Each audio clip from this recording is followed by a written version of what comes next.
Hello everyone, আজকে আমি বাঁধাকপির পরোটার রেসিপি দেখাবো। সবাই তো ফুলকপির পরোটা খেয়েছো, আজকে বাঁধাকপির পরোটা কি করে বানাতে হয় সেই রেসিপিটা শেয়ার করছি। ফার্স্টেই বাঁধাকপিটাকে এইভাবে আমি গ্রেট করে নিয়েছি। এই দেখো, তারপরে নিয়ে নিয়েছি পেঁয়াজ কুচি আর লঙ্কা কুচি, আদা রসুনটাকে এইভাবে থেতো করে নিয়েছি। এরপর নিয়ে নিয়েছি আটাতে দিয়ে দিয়েছি নুন, আর দিয়ে দিয়েছি জোয়ানটাকে হাতের মধ্যে এইভাবে ভালো করে দলে নিয়ে সেটা ছড়িয়ে দিতে হবে। এবার শুকনো মশলাগুলো ভালো করে মিশিয়ে নিলাম আটাতে। তারপর একটু একটু করে জল দিয়ে আটাটা ভালো করে নরম করে মেখে নিতে হবে, যেভাবে ঠিক আমরা রুটির আটাটা মাখি, এই যে এইভাবে। এরপর আমি একটা কড়াই নিয়ে নিয়েছি, তাতে দিয়ে দিয়েছি সর্ষের তেল। এরপর ফার্স্টেই দিয়ে দেবো পেঁয়াজ আর লঙ্কা কুচিটা ভালোভাবে ভেজে নেব।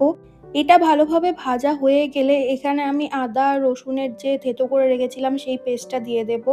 এরপর এটাকেও ভালো করে কাঁচা গন্ধ যাওয়া অবধি ভেজে নিতে হবে। তারপর এখানে বাঁধাকপিটা অ্যাড করে দিলাম। বাঁধাকপিটা একটু নাড়িয়ে চাড়িয়ে নেওয়ার পর এটার মধ্যে শুকনো মশলাগুলো দিয়ে দেব। ফার্স্টে দিলাম হলুদ গুঁড়ো, তারপর জিরে গুঁড়ো, ধনে গুঁড়ো, আর ঝালের জন্য দিয়েছি গোলমরিচ গুঁড়ো, একটু বিট নুন দিয়েছি, তারপর দিয়েছি আমচুর পাউডার, আর দিয়েছি চাট মশলা পাউডার। এরপর দিয়েছি একটু নুন আর একটু স্বাদের জন্য চিনি। সমস্ত কিছুকে ভালো করে মিশিয়ে দেব। নুনটা একটু কমই দিতে হবে, কারণ আমচুর পাউডার বা চাট মশলাটা একটু বেশি নুন থাকে। এরপর বাঁধাকপিটা আমি ঢাকা দিয়ে দিয়েছিলাম। বাঁধাকপিটা একটু ভালো করে সেদ্ধ করে নিতে হবে, আর এইভাবে শুকনো শুকনো করে বাঁধাকপিটা নামাতে হবে, তাতে একটুও জল থাকা চলবে না।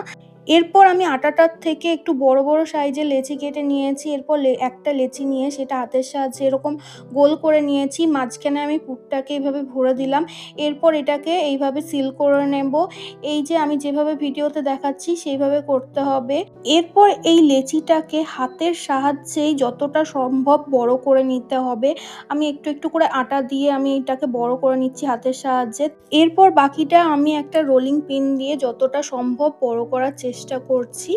এইভাবে আমি এতটা বড় করে নিয়েছি। এরপর একটা তাওয়া গরম করে পরোটাটা তাতে দিয়ে দিলাম। এবার পরোটাটা এপাশ ওপাশ করে ভালো করে সেঁকে নিতে হবে। তারপর এটার মধ্যে সাদা তেল দিয়ে আমি এটাকে লাল লাল করে ভেজে নেব। এই যে আমি এই পাশটা ভেজে নিলাম, এরপর এখানেও একটু তেল দিয়ে ভালো করে দুপাশটা লাল লাল করে ভেজে নিয়েছি। এটা আমি হটপটে রেখে দিয়েছিলাম যাতে গরম থাকে। এটা খাওয়ার সময় শেজওয়ান সস দিয়ে পরিবেশন অবশ্যই করবেন। এটা শেজওয়ান সস দিয়ে খেতে দারুণ লাগে। এই যে আমি পরিবেশন করে নিচ্ছি। এইভাবে আপনারাও বানিয়ে দেখবেন, রেসিপিটা খুব ভালো খেতে হয়। টাটা।